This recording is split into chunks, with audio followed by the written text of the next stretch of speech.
sería con el teorema de cambio de base.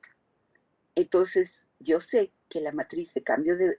la inversa es la matriz de cambio de base de la base 2 a la base 1. Por lo tanto, habría que escribir los elementos de la base 1 en función de los elementos de la base 2, ¿verdad? Entonces, otra vez, llenar 4 casillas.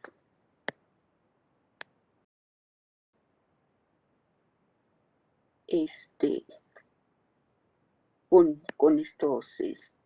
estas ecuaciones, ¿verdad? Cada una de ellas. Con eso llenaría yo 16 casillas y así obtendría, ¿verdad? Los que voy poniendo aquí son los que constituyen el primer renglón de la inversa de A. Entonces con eso lleno el primer renglón y ese primer renglón es 1, 0, 0, 0, ¿verdad? Entonces aquí dirá 1, 0, 0, 0. Perdón, columna, la siguiente columna es menos t, 1, 0, 0, la otra es t al cuadrado, menos 2t, 1, 0, y la última menos t al cubo, 3t cuadrada, menos 3t y 1. Y ahí tendríamos ya la respuesta, ¿verdad? Entonces, no hay un solo camino, hay varios caminos para poder resolver el ejercicio. Muchos lo contestaron usando un camino, otro no había problema. Algunos caminos son a veces más cortos que el otro, pero el chiste es que sepamos varias formas de llegar a eso. A veces un camino lo que ahorramos, luego lo tenemos que hacer en más, etcétera. Pero bueno, yo les pongo ahí todos los caminos posibles para resolver este segundo ejercicio. ¿Hasta aquí hay alguna duda?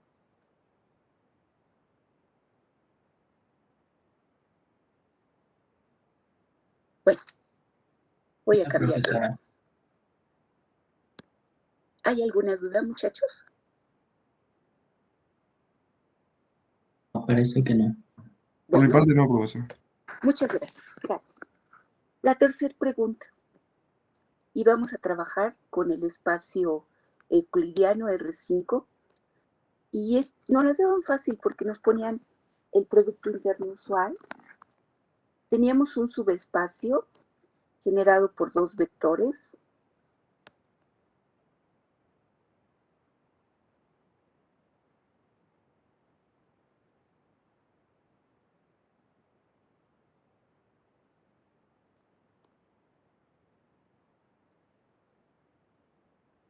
Vamos a llamarle este primer vector alfa 1.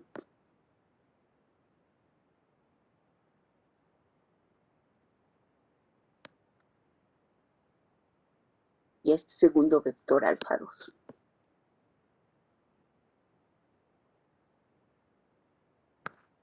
Y nos pedían encontrar quién es su complemento ortogonal.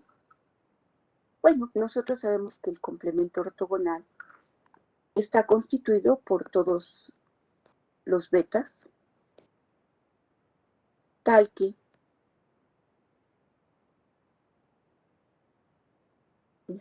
me equivoqué aquí, a ver. Todos los betas de nuestro espacio, tal que para todo elemento de W se cumple que el producto interno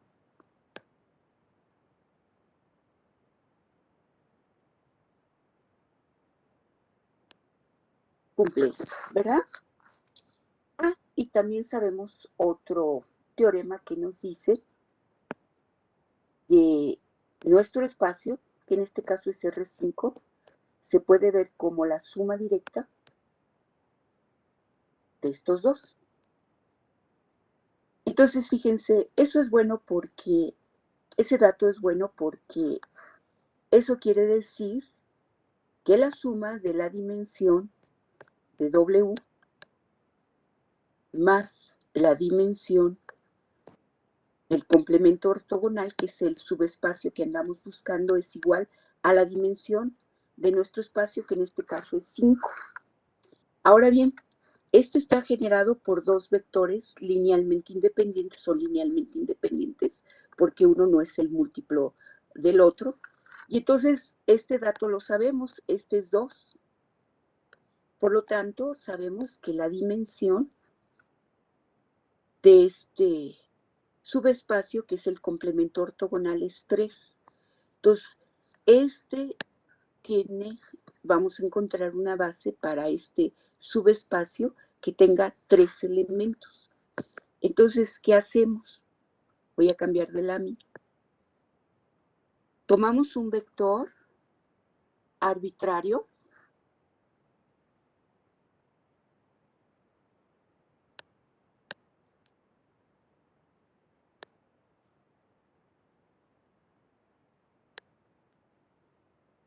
y nosotros queremos ver las características de A, B, C, D, E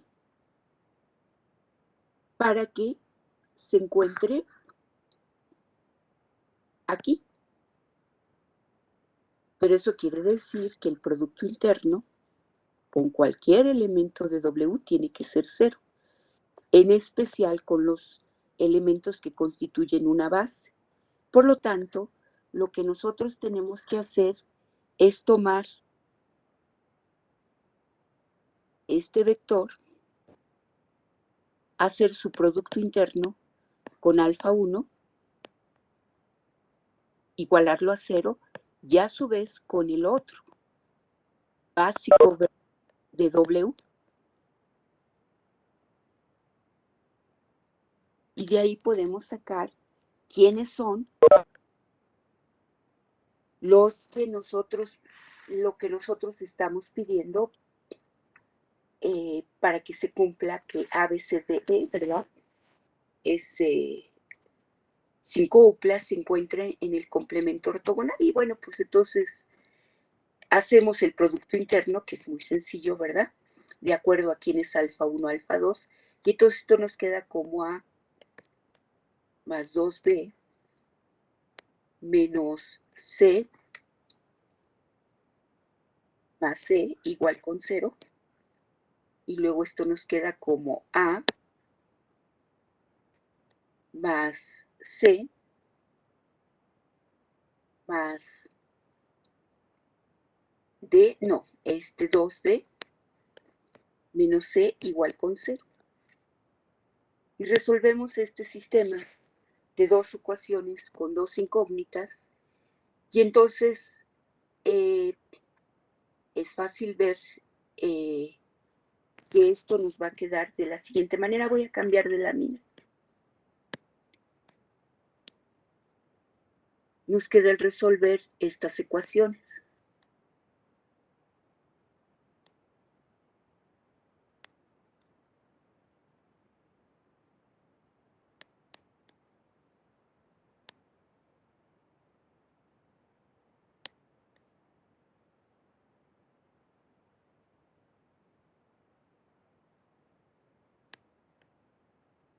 Y entonces, ¿qué vemos aquí?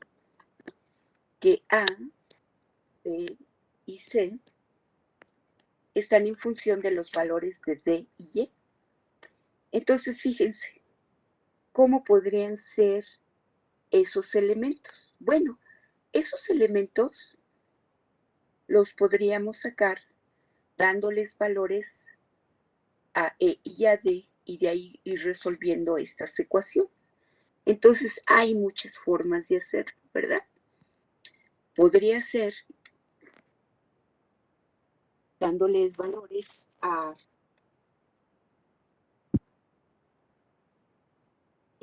creo que me equivoqué, más 2W igual con 0, a ver, X más Z, si me equivoqué aquí, espérenme, es X, no, estoy bien, perdón, es que yo lo dije mal aquí.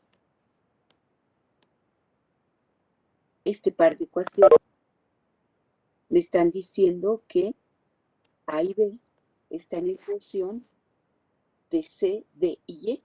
Y entonces, ¿quiénes podrían ser los candidatos para constituir una base para nuestro complemento ortogonal? Pues simplemente dándoles valores a E, a D y a C y ir formando los vectores. Entonces, por ejemplo, un vector podría ser, eso lo hicimos la otra vez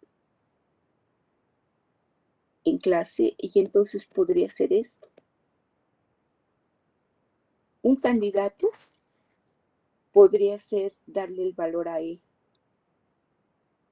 de 1 y para que se me facilite el trabajo, estos dos 0. Otro podría ser darle a este el valor 1 y a estos valores 0. Y así podría obtener otro. Y finalmente, pues este darle el valor 0 y este el valor 1 y este el valor 0. Y ahí tendría ya los 3, ¿verdad? Y aquí ya calcularía quiénes A y quiénes B respectivamente en los 3.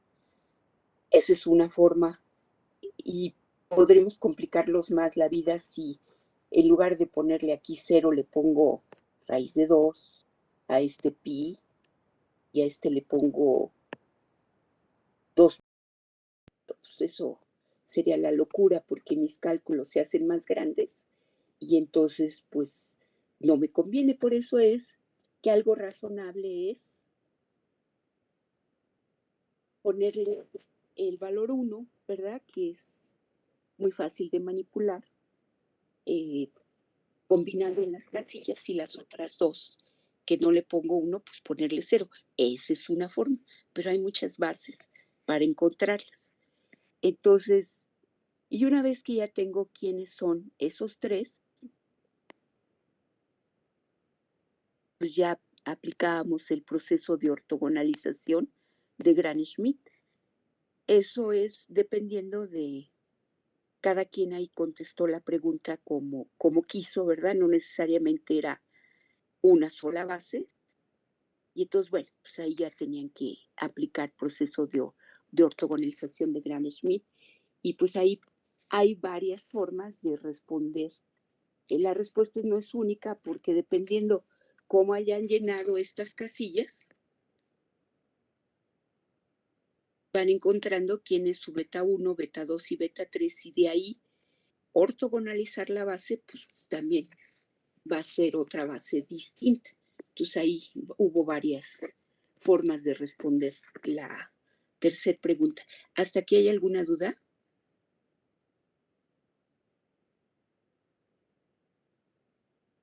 Por mi parte, no, profesora. Bien, gracias. Entonces, ya tenemos nuestro examen resuelto. Se los mando en la tarde y si tienen alguna duda después de la clase de lunes, con mucho gusto se las resuelvo. Bien, vamos a seguir con lo de determinantes. Ya nos falta poquito para terminar este último tema. Y entonces, fíjense, nosotros para una matriz de tamaño 2×2, ya habíamos definido lo que íbamos a entender por quién es la imagen de esta matriz bajo esta función que le llamamos la función determinante, y era para nosotros este elemento del campo donde estamos nosotros trabajando los elementos de la matriz. Ahora bien, eso era exclusivamente para matrices 2×2. Ahora vamos también a calcular lo que le vamos a llamar el determinante de una matriz cuadrada, ahora de tamaño arbitrario, no nada más de tamaño 2×2. Fíjense ustedes, en particular, si yo tomo una matriz de tamaño 1×1, quiere decir que solamente tiene un renglón y una columna. Es decir, solamente es esto. Entonces podríamos definir el determinante de esta matriz de tamaño 1 por 1. Aquí me faltó el por. Como el elemento, el único elemento que la constituye, ¿verdad? Esa podría ser nuestra definición de determinante. Bueno, entonces vámonos despacito. Vamos a ver que si yo tengo una matriz de tamaño 3 por 3,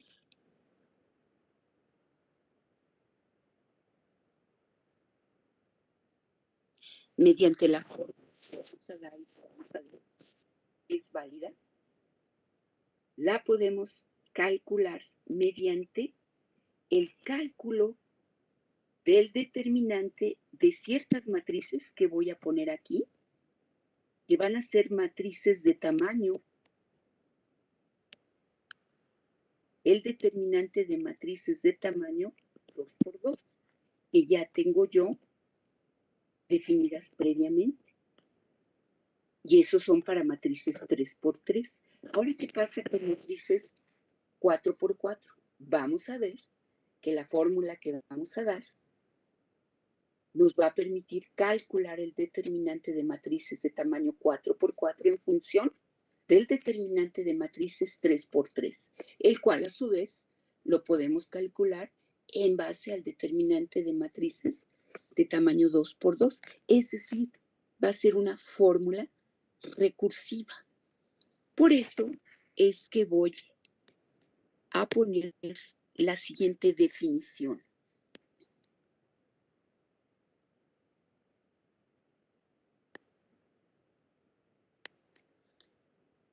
Vamos a trabajar los determinantes exclusivamente para matrices cuadradas. Sin embargo, nuestra definición es válida para cualquier matriz y por lo tanto, pues vamos a tomar cualquier matriz, no necesariamente cuadrada. Entonces voy a tomar CA, una matriz de tamaño M por N. No necesariamente una matriz cuadrada. Y vamos a definir una submatriz de A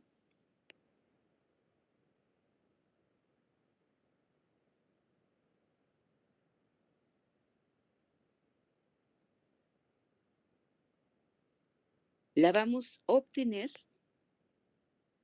al eliminar un renglón de la matriz A y una matriz columna de la matriz A.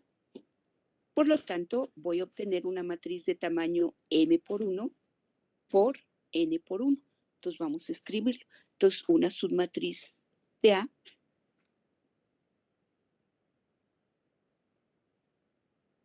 se obtiene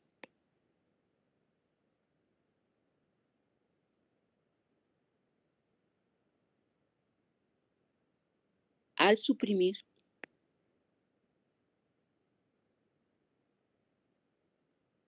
de A uno, en este caso es 1, porque lo vamos a tener así, pero lo voy a poner de manera general. 1, y lo voy a poner entre paréntesis, o más renglones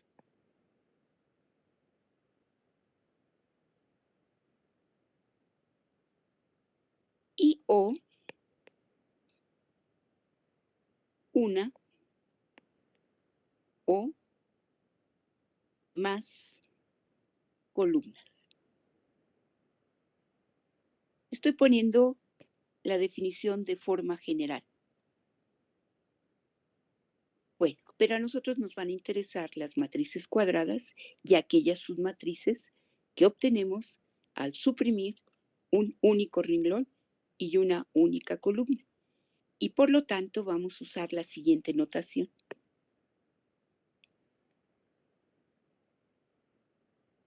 Se usará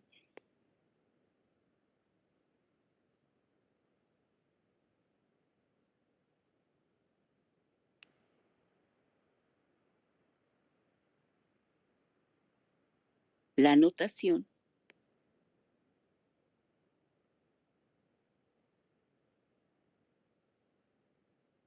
ARS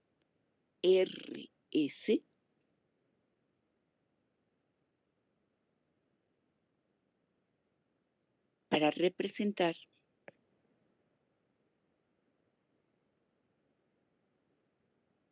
a la submatriz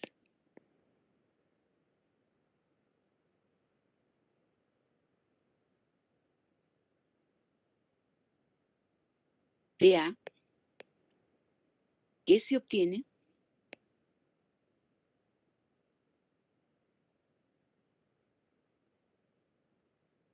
al suprimir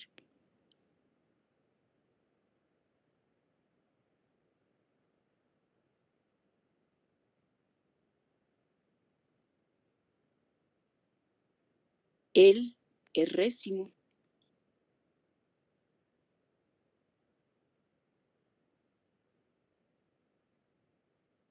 y la ésima.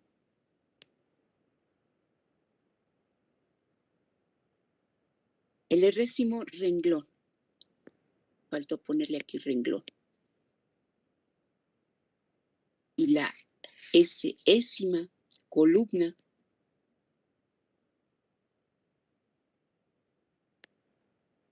de A.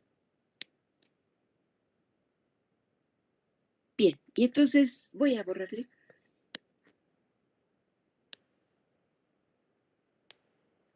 Como un ejemplo, imaginémonos que esta es la matriz A.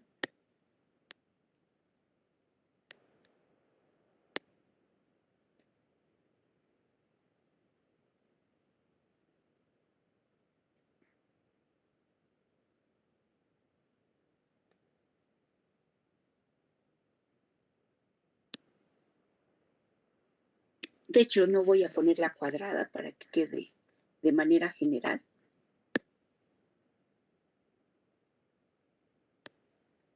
Es una matriz 4 por 3.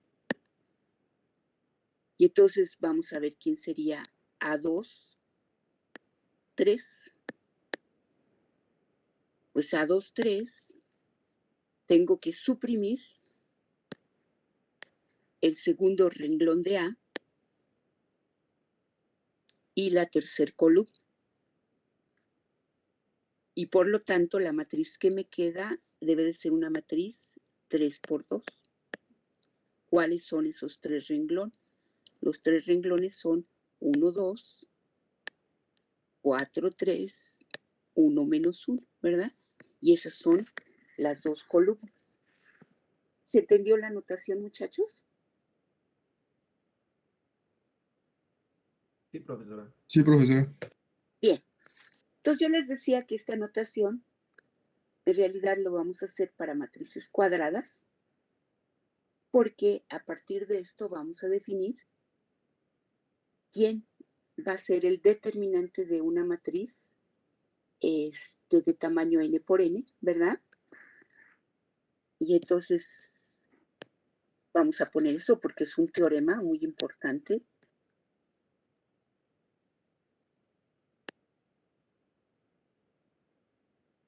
Vamos a tomar un natural.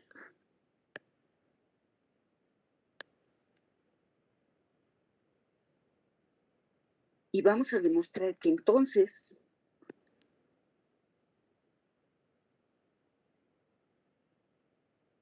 existe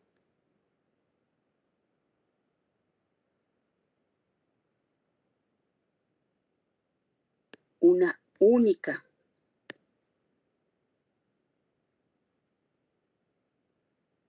función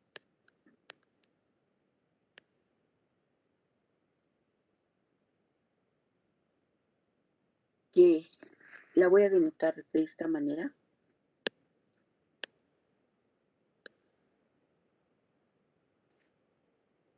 Definida del conjunto de matrices de tamaño n por n con elementos en el campo F como dominio y como contradominio el campo F, que cumple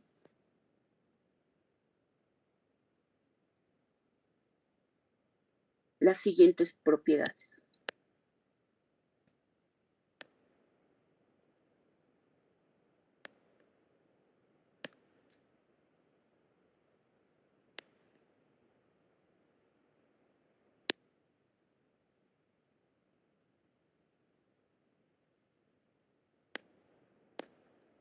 Bueno, vamos a recordar un poco la notación que nosotros ya habíamos tomado anteriormente. Tomamos una matriz de tamaño n por n con elementos en el campo F. Y para J entre 1 y n,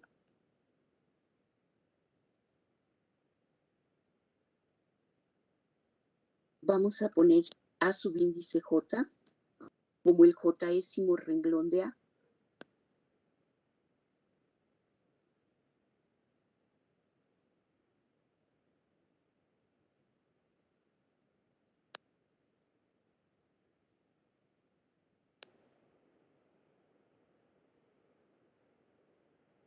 Y podemos escribir a A en función de sus renglones de esta manera.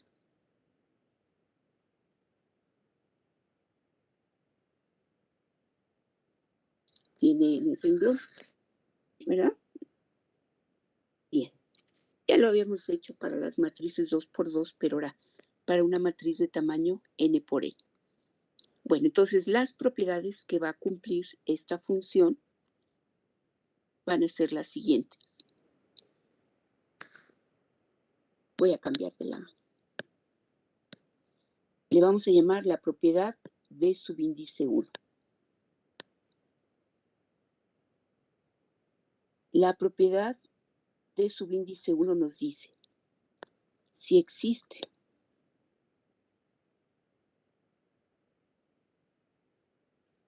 un I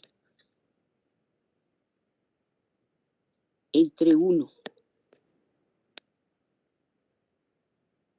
y n menos 1, tal que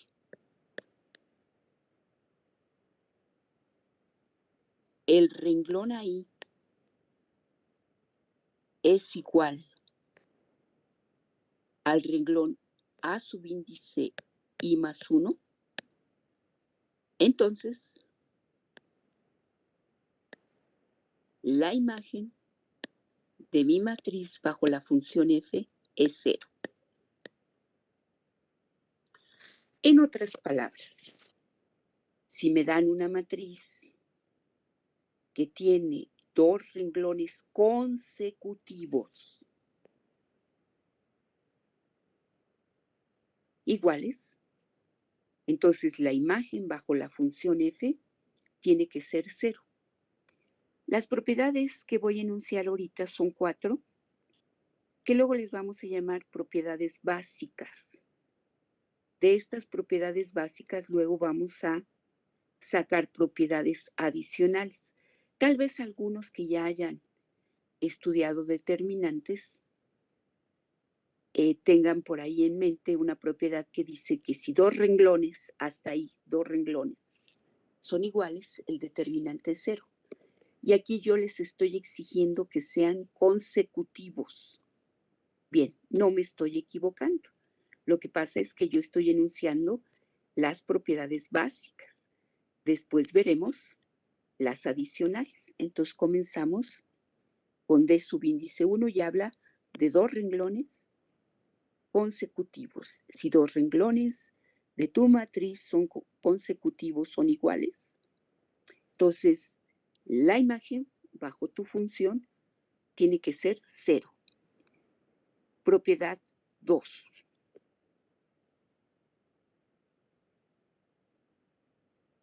Se ve la matriz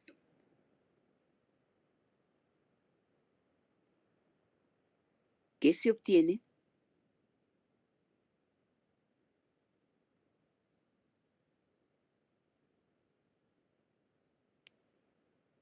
al multiplicar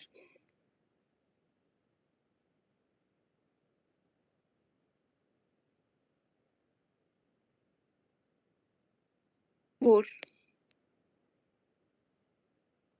el escalar R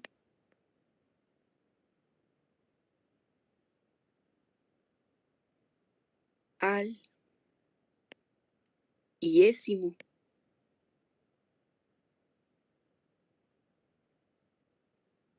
renglón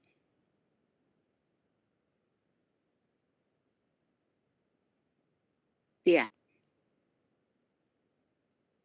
para I que se encuentra entre 1 y N.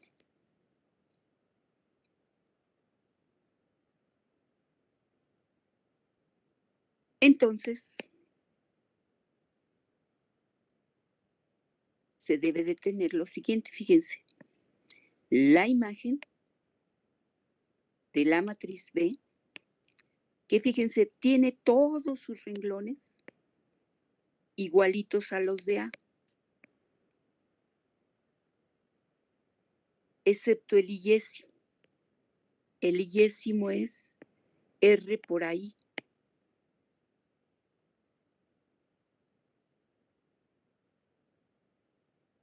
Bueno, la imagen de B bajo F va a ser igualito al producto de R con la imagen de la matriz A bajo la función F. Esa es la segunda propiedad.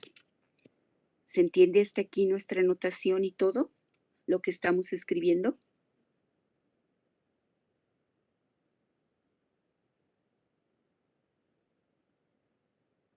Sí, maestra. Bueno, voy a cambiar de lámina. Vámonos con nuestra tercer propiedad.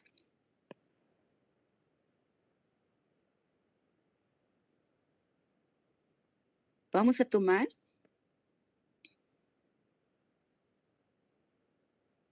un I entre 1 y N,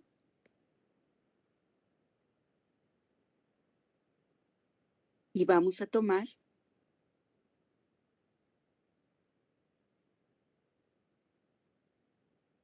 I', una matriz renglón de tamaño con N columnas.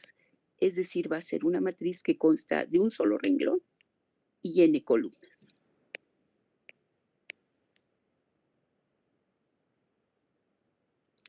Entonces,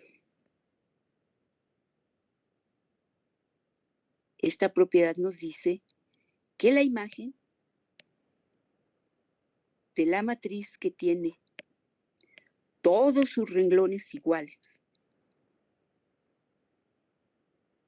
a los de A, excepto el iésimo. El iésimo va a ser la suma del iésimo renglón de A con esta matriz renglón. Lo puedo hacer porque ambas son del mismo tamaño.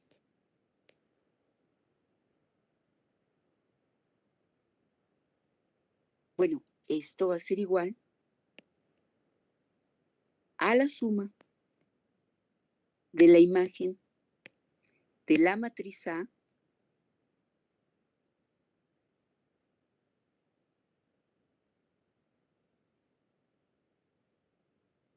más la matriz que tiene todos sus renglones iguales a los de A, excepto el iésimo. El iésimo es la matriz renglón que yo puse anteriormente. Es decir, esto es igual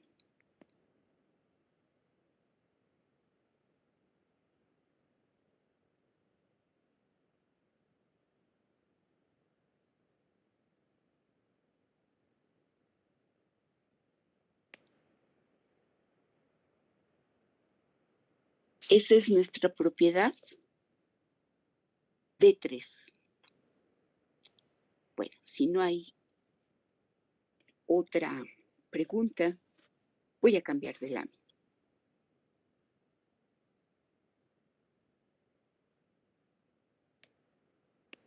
Finalmente, la propiedad de 4.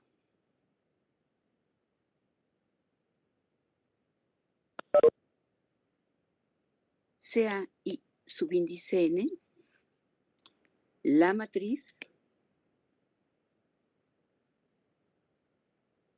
identidad,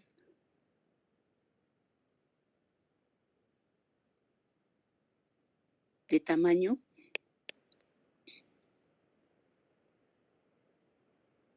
n por n. Y entonces lo que nos dice esta cuarta propiedad es que la imagen de esta matriz es igual con 1. Bueno, esas son las 4 propiedades que debe de cumplir esta función que tenemos que demostrar que existe y además es única. Fíjense, entonces, ¿qué tenemos que demostrar? 2 cosas.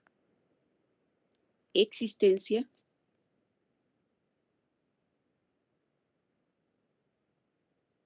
y unicidad.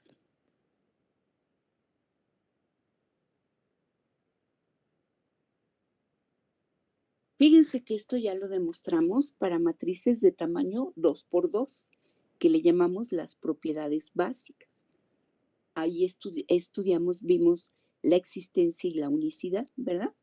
Bueno, para el caso n por n, es más complicado ver la unicidad y se necesita de un estudio que se llaman permutaciones.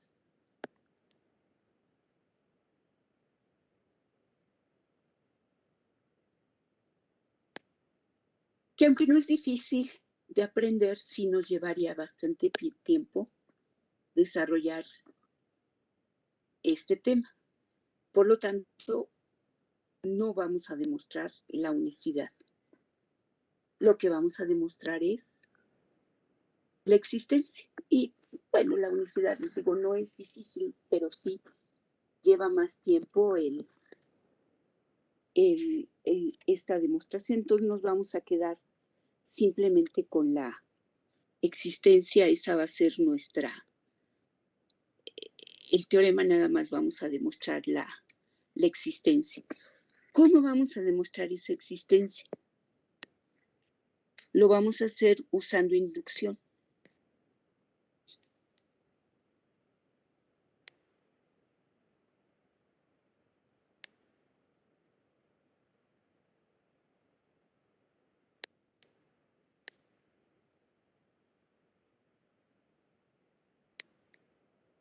Sobre el tamaño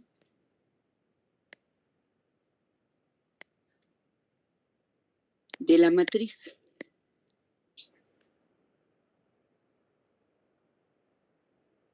Entonces, para el caso de tener una matriz 1 por 1, ya habíamos dicho que podríamos definir esta función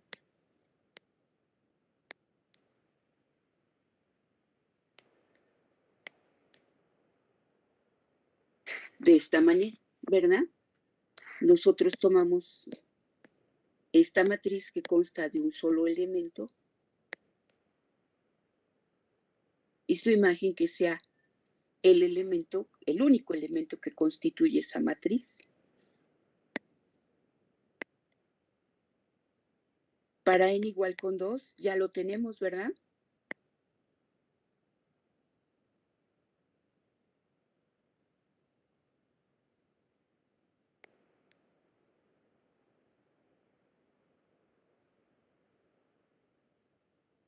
Podemos tomar esta matriz. 2 por 2, ¿verdad? Y ya lo tenemos. Bueno, entonces podríamos poner nuestra hipótesis de inducción y decir que esto se cumple para todas las matrices de tamaño n-1 por n-1 para n mayor o igual que 2 y demostrarlo para matrices de tamaño n por n, ¿verdad? Y pues tendríamos que ver entonces cómo le hacemos. Bueno, yo me disculpo, muchachos, voy a dejar aquí la clase porque tengo un compromiso, me tengo que ir al cuarto para las para las 11. Tengo que cumplir con un compromiso, entonces ya no voy a seguir con la inducción porque me tendría que quedar sin concluir y entonces mejor aquí voy a dejar la clase. ¿Hay alguna duda que tengan? No, profesora. Yo sí tengo una. Sí. Para el tema de permutaciones, ¿usted qué libro nos recomendaría para estudiar ese tema? Hay varios. Hay uno que se llama Ciel Herstein.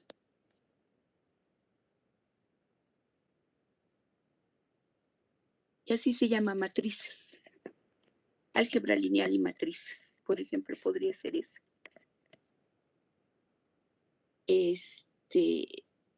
Y bueno, les digo que no es difícil. El chiste es que se lleva bastante tiempo, a lo mejor unas 4 clases y ya no tenemos ese tiempo. Yo quisiera, a ver si es posible terminar el lunes y si no, les voy a pedir que nos conectemos el miércoles y ya nos queda muy poquito por terminar. ¿Hay alguna otra duda?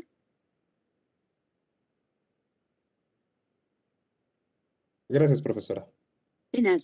Bueno, entonces yo les mando en la tarde sus exámenes, muchachos. Muchas gracias por su atención y nos vemos el lunes. Que tengan buen fin de semana. Sí, profesora, gracias igualmente. Profesora. Gracias. Estén muy bien.